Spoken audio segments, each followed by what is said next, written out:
येऊ तू राड्याला. राधा म्हणजे कानाला काना, तू माझा ऐकून घे. राड्याला म्हणजे भांडायला वादाला, तू काय एवढा अगदी टाकून येऊ नको. राधा काय म्हणते, नको येऊ तू उगाच राड्याला. तुझ्या ठेवलंय बांधून मी पाड्याला. काना अरे पाडा तुझा हरवलाय, व तुम्ही बांधून ठेवलाय. तू काय एवढा इकडा तिकडा अगदी घाबरून झालाय, तुझा पाडाने बांधून ठेवलाय ना. आता काय म्हणते, तुझ्या ठेवलंय बांधून मी पाड्याला. राधा सांगते मी याचा वाड्याला. तुझ्या बांधून ठेवलंय मी पाड्याला. राधा सांगते मी याचा वाड्याला.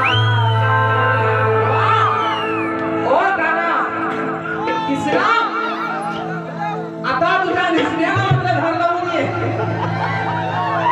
म्हणते राधा म्हणते, काना तू जर तुझा पाडा शोधतोस ना, त्याला मी बांधून ठेवलाय, तो कुठे ठेवलाय. दादा काय म्हणते, तुझ्या ठेवलंय बांधून मी पाड्याला. राधा सांगते मी या वाड्याला. जो वाडा आहे ना, त्या वाड्यात त्याला मी गेम करून ठेवला. हो वाड्यात जाऊन बघ, तुझा पाडा आणि जसाशा कसा बांधून ठेवलेला आहे. इकडे तिकडे शोधू म्हटला येऊ का एवढाचा, कारण याला मोठा इन्फेक्शन सध्या होत आहे ना. आज बघूया बुवा, म्हणून तुम्हाला परवा पण एक डायलॉग मारला आहे, तुम्हाला आज पण मारतोय. इल्याला ताकद आलं विषय वागत, आणि घरात गेल्यावर माझा आंबट सोकत. म्हणतोय ऐकून घे नंदाच्या हरी,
तुला समाज पुन्हा दिवसाच्या नियमानुसार आम्ही दोन्ही शाही एकमेकांना व्यक्ती विषय देत असतो. मी निश्चित आज चौथ्यांदा शाहीरांना माझा विषय दिलेला आहे, परंतु जसे दर्शकांच्या काळावर माझा विषय असावा म्हणजे विश्लेषण करतो मित्रांनो बघा की कोणत्या धर्माने कोणत्या